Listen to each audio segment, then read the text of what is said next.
Welcome friend. आजच्या लेक्चर्समध्ये आपण बहुराष्ट्रीय कंपन्यांच्या समस्या कोणकोणत्या असतात या गोष्टीचा अभ्यास आपण थोडक्यात बघणार आहोत. सर्वप्रथम प्रास्ताविक.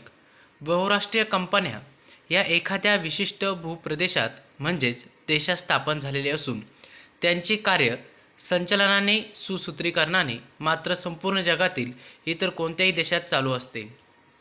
पाठीमागील लेक्चर्समध्ये आपण बघितले की बहुराष्ट्रीय कंपन्याची एक हेडक्वार्टर असते. ते हेडक्वार्टर बाकीच्या ज्या काही देशांमध्ये ज्या काही शाखा विखुरलेल्या असतात त्या शाखांमध्ये जो काही माल निर्यात केला जातो यांच्यावरती नियंत्रण ठेवले जाते. त्याप्रकारे बहुराष्ट्रीय कंपन्यांच्या काही समस्या आहेत. त्यामध्ये एक जागतिक आर्थिक मंदी. जो काही विकसनशील देश आहे म्हणजेच भारताला सध्या जागतिक मंदीचा फटका सहन करावा लागत आहे. हा जागतिक मंदीचा प्रभाव हा मोठ्या प्रमाणावरती निर्यात क्षेत्रावरती दिसून येतो. या जागतिक मंदीमुळे भारतीय बहुराष्ट्रीय उद्योग संस्थांना मोठ्या प्रमाणात जो वित्त पुरवठा व्हावा लागतो तो कुठून होणार हे शोधणे बदलत्या काळात परिस्थितीत कठीण आहे. भारतातील माहिती तंत्रज्ञान उद्योगाला देखील याचा जबरदस्त फटका बसलेला आहे. माहिती तंत्रज्ञान उद्योगात प्राप्त होणारा जो महसूल आहे तो अमेरिकेतील बाजारपेठेतून येतो, तसेच विशिष्ट बाजारपेठेतून प्राप्त होतो. या बाजारपेठांना देखील मंदीचा तुटवडा भासलेला असतो.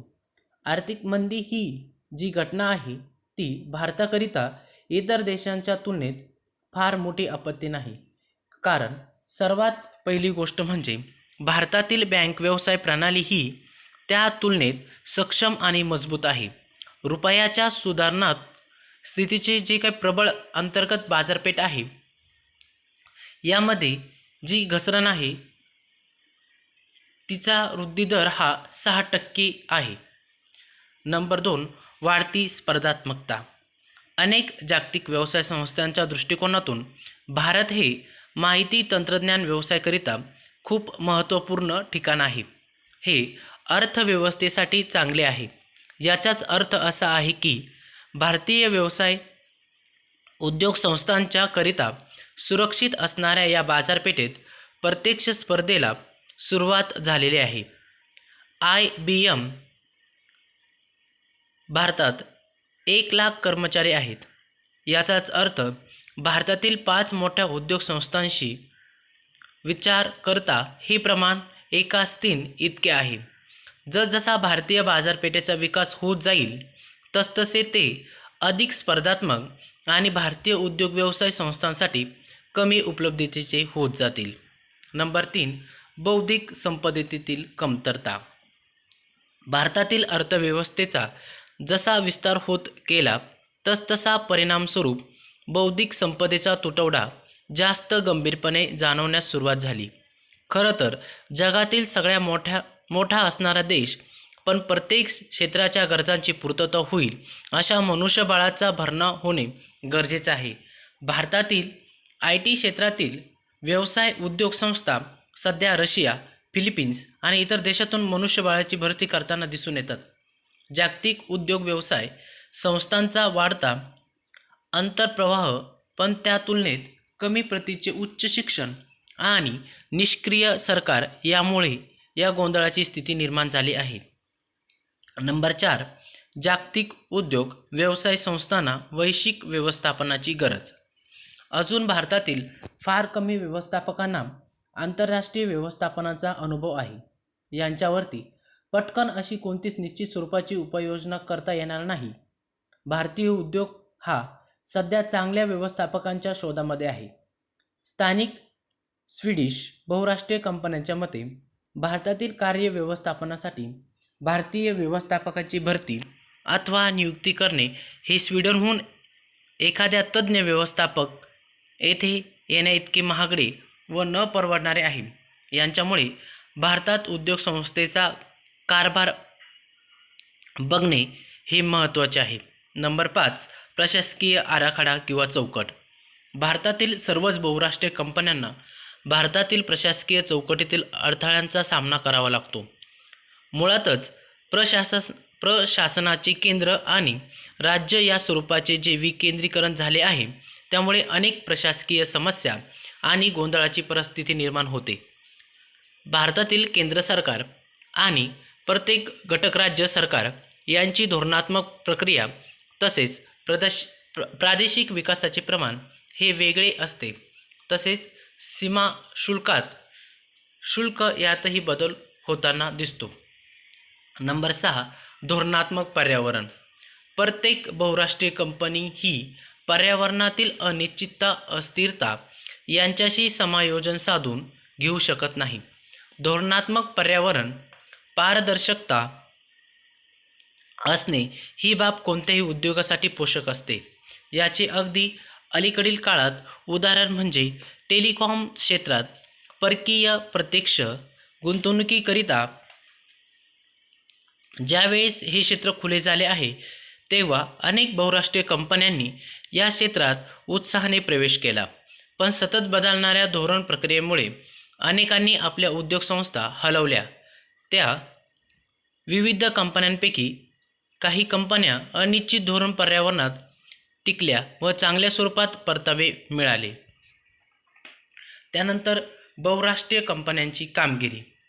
प्रास्ताविक जागतिकीकरणाच्या काळात म्हणजे 1991 जागतिकीकरणाच्या काळात बहुराष्ट्रीय कंपन्यांना महत्त्व प्राप्त झाले आहे.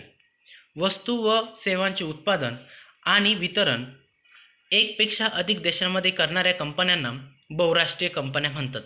प्रामुख्याने विकसित देशांमधील कंपन्या वेगवेगळ्या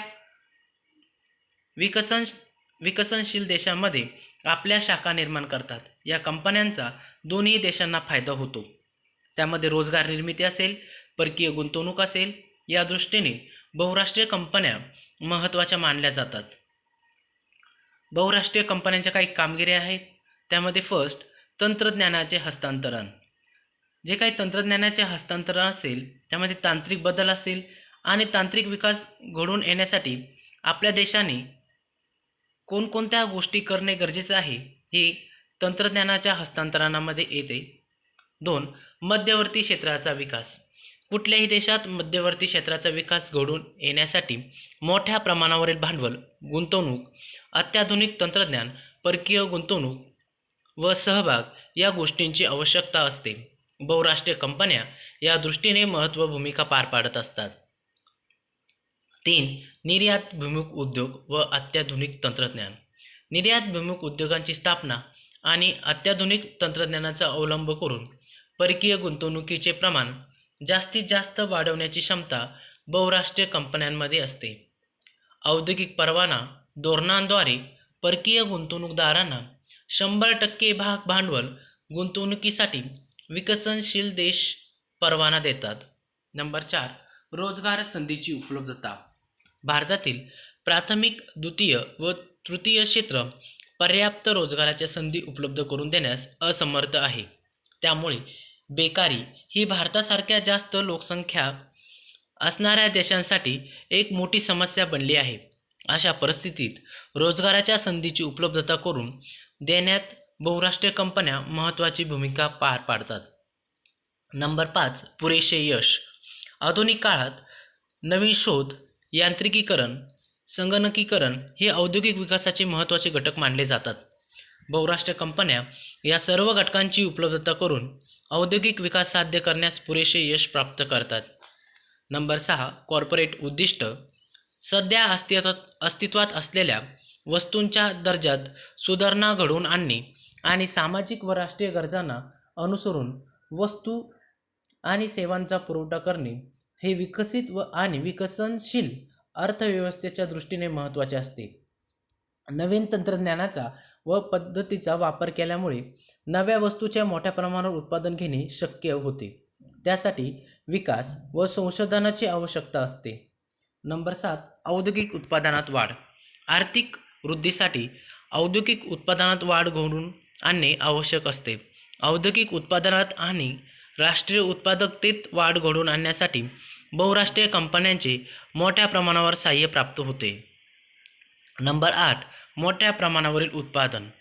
बहुराष्ट्रीय कंपन्यांमुळे मोठ्या प्रमाणावर उत्पादन घेणे शक्य होते, कारण ज्या कंपन्यांकडे एकाच वेळी वेगवेगळ्या घटकांचे मोठ्या प्रमाणावर उत्पादन होण्याची क्षमता जास्त असते. नंबर 9. नफ्यावर आधारित उपक्रम. बहुराष्ट्रीय कंपन्यांमध्ये नफ्यावर आधारित उपक्रम असतात. त्या भागांवर उच्च दराने लाभांश देतात. त्यामुळे भारतासारख्या विकसनशील देशातील लोकांना अशा बहुराष्ट्रीय कंपन्यांमध्ये गुंतवणूक करण्याच्या संधी प्राप्त होते. नंबर 10. औद्योगिक विकास.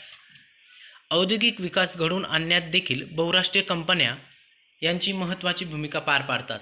भारतातील उद्योजकतेचा विकास घडवून येण्यात बहुराष्ट्रीय कंपन्यांचे योगदान महत्त्वाचे राहिले आहेत. 11. मनुष्यबळ विकास. मनुष्यबळ विकास घडवून आणण्यात देखील बहुराष्ट्रीय कंपन्या महत्त्वाची भूमिका पार पाडतात, कारण या कंपन्या रोजगाराच्या संधी उपलब्ध करून देतात व मानवी कौशल्यांचा योग्य वापर करून घेतात. आणि लास्ट 12. आंतरराष्ट्रीय व्यवहार ताळेबंदात सुधारणा.